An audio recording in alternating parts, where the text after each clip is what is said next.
El subjuntivo. In this lesson, you're going to learn about the Spanish subjunctive. However, please keep in mind that if you're coming from English, this is a particularly difficult concept because English, although it does have it, it doesn't have it in the same way, and it has gone away with the newer generations. It's something that's been sort of phased out. So for this, you have to pay special attention because the English equivalent isn't really quite there anymore, and even when it was there, it wasn't exactly the same. Now, to learn this, we need to learn about tense, aspect, and mood. And every time you conjugate a verb, you're going to use these three pieces of information when you conjugate. There's always a tense, an aspect, and a mood. Then we're going to answer the question, ¿cuándo usamos el subjuntivo? Then, ¿cómo lo formamos? And last, ¿cómo es el subjuntivo irregular? So every time you have a verb, you know by now that it's something that expresses an action, process, or state. What you might not have known is that every time you use a verb, you're using these three categories. So whenever you have any verb in Spanish and even English, every verb has a tense, an aspect, and a mood. Now there are different tenses, there are different aspects, and there are different moods. So the more conjugations you learn, the more combinations of these three things you're learning. Let's start with tense. When you say and use a verb in Spanish, one of the three pieces of information that you're saying to your listener or your reader is tense, tiempo.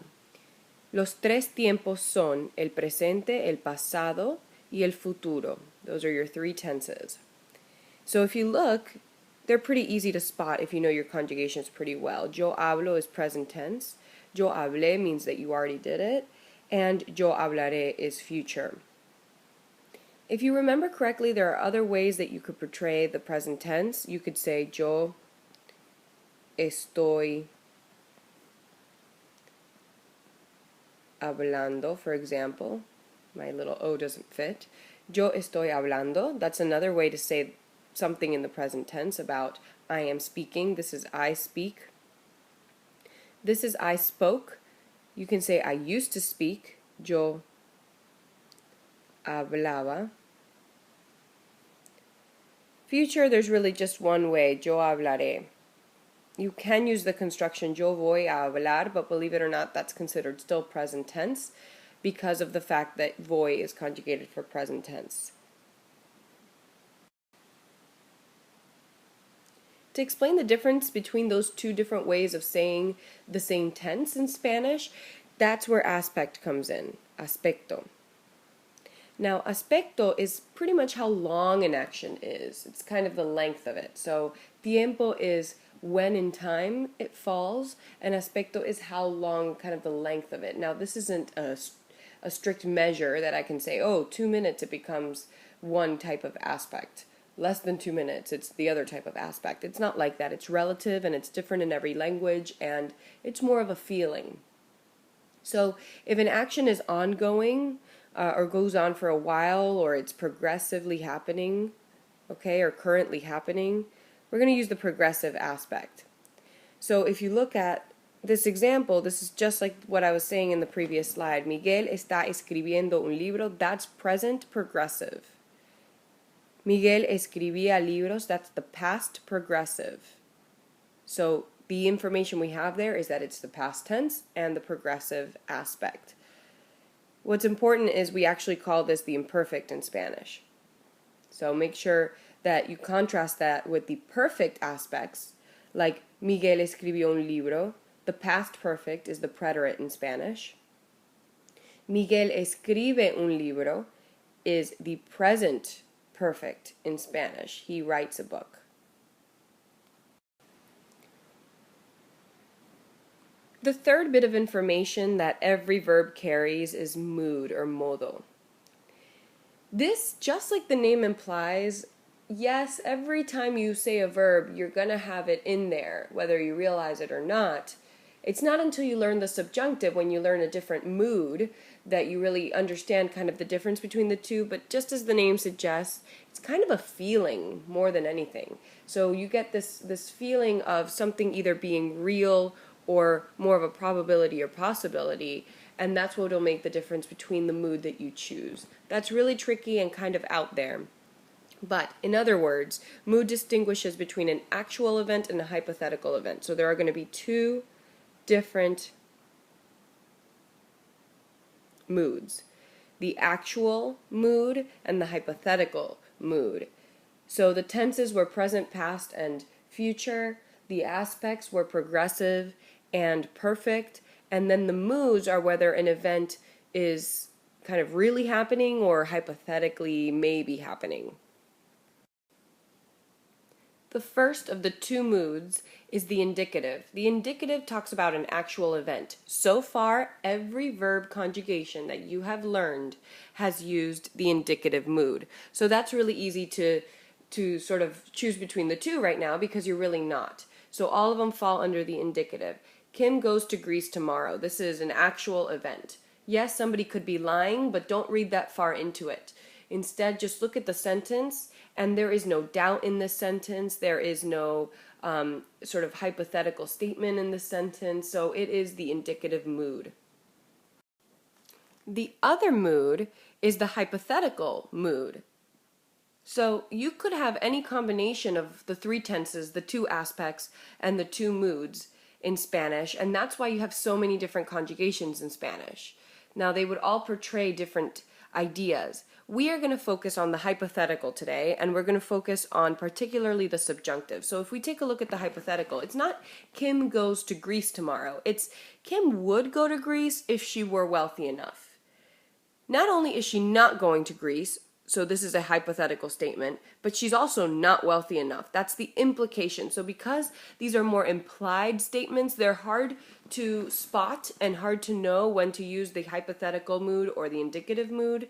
But just know that if it isn't really happening, and there's this much doubt created in a sentence, you're going to be using the hypothetical mood. And today, you're going to be using, in particular, el subjuntivo.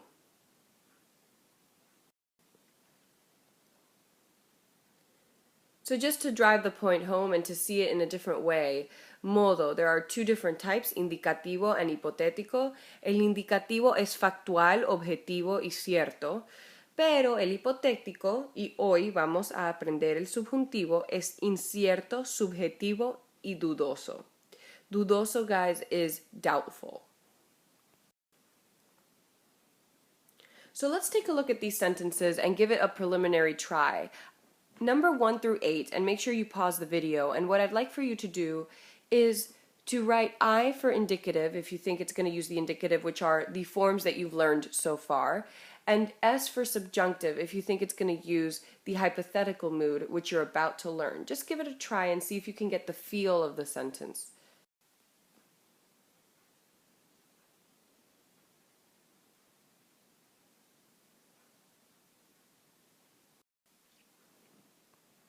So number 1, Michael goes to the supermarket. There's no doubt there. You're using the indicative, and in Spanish you would know how to say that. Miguel va al supermercado. I want Michael to go to the supermarket. Now in this one, I want him to go to the supermarket. He's not really going to it right now. So it is the subjunctive that you're going to use in Spanish. I hope that Michael goes to the supermarket. Once again, he's not going, so it's not really happening. It's a hypothetical situation, so it's the subjunctive. It's important that Michael goes to the supermarket. Now, the better way of saying that in English, is to drop the es. That's the subjunctive that used to be used. So it's important that Michael go to the store is the more I hesitate to say grammatically correct because it might be going away. So maybe it's grammatically old school way to say it. But great, it's important that he go to the store, but he's not going, so it is subjunctive. Number 5, I know that Michael goes to the store. Okay, so now you know there's a certainty there involved, some kind of fact. It could be a lie, but again, we don't read that much into it. In the grammar, it is indicative.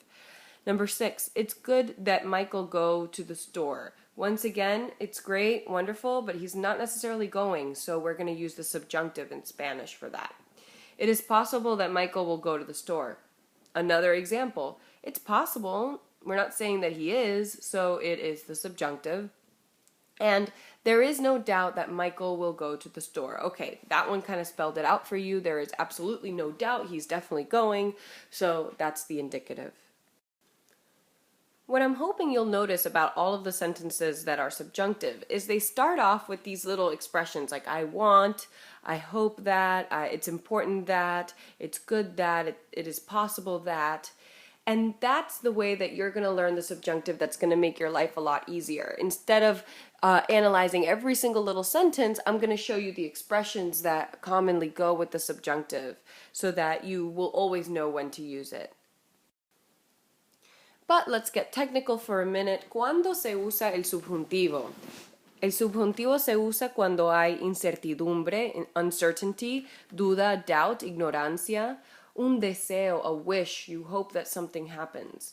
Expresiones impersonales, impersonal expressions, that's what we're going to learn in this lecture, the ones that you can use, like it is good that, and that type of thing, to use the subjunctive. Acciones incompletas, so incomplete actions. ¿Cómo vamos a recordarlo? A great way to remember when to use the subjunctive, and one that especially when you move on and use the subjunctive in more situations than what I'm about to teach you, it's a great one to remember. Weirdo, because you know what? Out of all of the different conjugations you're going to learn, this one's the weirdo. So W for wishes and desires, E for emotions, I for impersonal expressions, which you are learning today. Requests and recommendations is the R, doubt and negative statements for D, and ojalá, which you're also learning today. Now, ojalá is not something that exists in English. It's an expression, ojalá, something, something, something, and you're going to take that in today, and it's also, again, something not used in English, so a little bit complicated.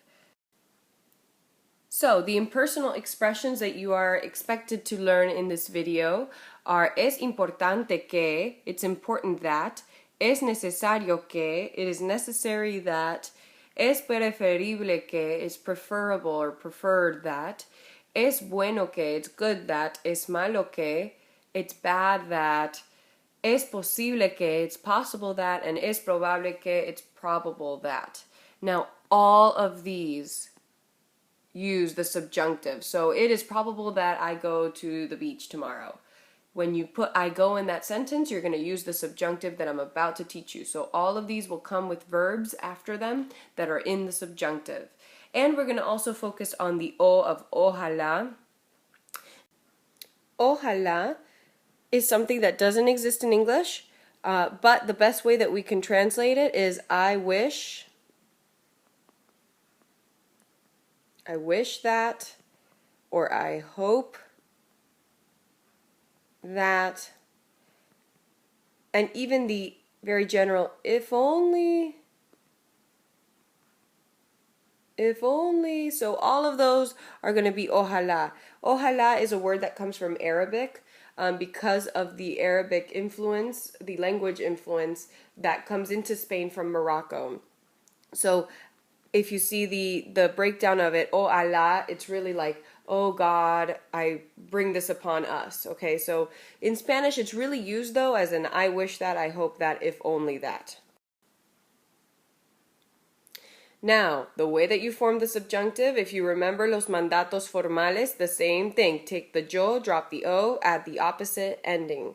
So again, say it with me. Take the yo, drop the o, add the opposite ending. I'd be really surprised if anybody said it with me, but hey. So anytime you've got those impersonal expressions or you have ojalá, the next verb is going to do what I'm about to show you. So the regular verbs, the AR, ER, IR verbs that are regular in the subjunctive, this is what you're going to do. So you take the yo, in the case of llamar, it's llamo. You drop the O and you add the opposite ending. So if I want to say, it is important that I call my mom, es importante que yo llame a mi madre. For barrer, to sweep, es bueno que, let's say it's good that you sweep. Okay, so for tú, I'm going to take the yo form, which is barro. I'm going to drop the o, and then I add my opposite ending, barras. Es bueno que tú barras. It's good that you sweep. And dirigir, I'm going to use the ellos, ellas, ustedes form for our example. And I'm going to say, ojalá, ojalá. So I wish, or if only, we directed, ... So in that situation, I'm going to take the yo, dirijo. Notice that I changed the G to a J in the yo form. If you remember correctly, these verbs that end in G like this, you have to change to a J if you're going to follow with an O or an A. Reason being, you want to preserve pronunciation. This is dirijo and this is dirigir. They sound similar. If I were to put a G there, it would be dirigo. That's just a review of present tense. We drop the O and we add our opposite ending, this one right here. Dirijan. Here it is all prettied up for you. I use different conjugations in this one, but you get the idea. We take the yo, we drop the o, you add the opposite ending. So now, tu turno, let's see if you can put it into a sentence. So for es importante que, number one, I did for you. Es importante que nosotros, so it's important that we eat nutritious food. That doesn't mean we're actually eating it. So because we're not actually eating it, I'm going to use the subjunctive, but also I taught you that anytime you have these expressions, you're going to use the subjunctive. So that's the easy way of doing this, is to know the expressions by heart. So, es importante que, I took comer, the yo form is como. I dropped the O and I added the opposite ending for nosotros, which is the AR ending for nosotros. And I end up with, es importante que comamos comida nutritiva. So from 1 through 8, plug that in and see how you do with conjugating full sentences in the subjunctive. Ojo! Okay, so with any verb form that you learn, there are always going to be irregularities. With subjunctive, there are quite a few. First of all, you need to remember that when you put the yo form and then drop the o, there are some yo forms that are irregular. So don't forget, like tener would be tengo. Okay, so it's got like that G in it. Salga and diga for salgo and digo. So keep that in mind. We're not going to fully go over it. Just remember the present tense irregularities for this type of thing. Now, cambios ortográficos. Don't forget C to QU, G to GU, and Z to C. This is also true in the subjunctive. And these two I'm going to have to teach you and go over with you, which are the stem changing verbs. What do you do with them in the subjunctive? The ones that stem change in present tense. And verbos irregulares. What do you do with the irregular verbs? These are the irregular verbs in the subjunctive. Let's start with los verbos irregulares, purely irregular, not the stem changing. So, for dar, estar, ir, saber, ser, haber, for all of these guys, you are going to use a different subjunctive than using their present indicative forms. Okay, so you're going to ignore these guys right here and focus on these new conjugations. So for dar, the yo form is de, the tú form des, the él, ella, usted form de, the nosotros form demos, and the ellos, ellas, ustedes den. Estar is esté, estés, esté, estemos, estén. For ir, vaya, vayas, vaya, vayamos, vayan. Saber, sepa, sepas, sepa, sepamos, sepan. Ser, sea, seas, sea, seamos, sean. And haber is haya. Just to review haber a little bit, haber right here is the verb there is, there are. So anytime you have that in a subjunctive construction, so like if you say, it's important that there are, da, da, da, da, da. In that case, you use haya. Los verbos que cambian de raíz, for the stem changing verbs, let's start with the AR verbs and ER verbs that stem change in the present tense. So if you look at probar, that's an AR verb that stem changes in the present tense, and querer is an ER verb that stem changes in the present tense. If you remember, probar is an O to UE verb, And querer is an E to IE verb. If the verb ends in AR or ER and it's a stem changing verb, cambian igual como el presente indicativo. They're going to change the same way that they changed in the present indicative, so the present tense. So pruebes, pruebe, pruebe, and notice for the nosotros form, you're not going to have a change. Probemos, prueben.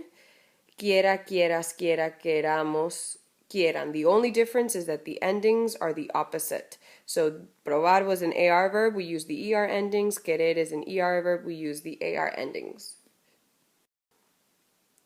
The IR verbs get a little bit more technical. So if the verb is a stem changing verb and it also ends in IR, you're going to do the same stem change from O to UE, for example, if it's an O to UE verb like dormir. However, the nosotros form, contrary to what you're used to, will stem change, but it'll stem change from O to U for the O to UE verbs.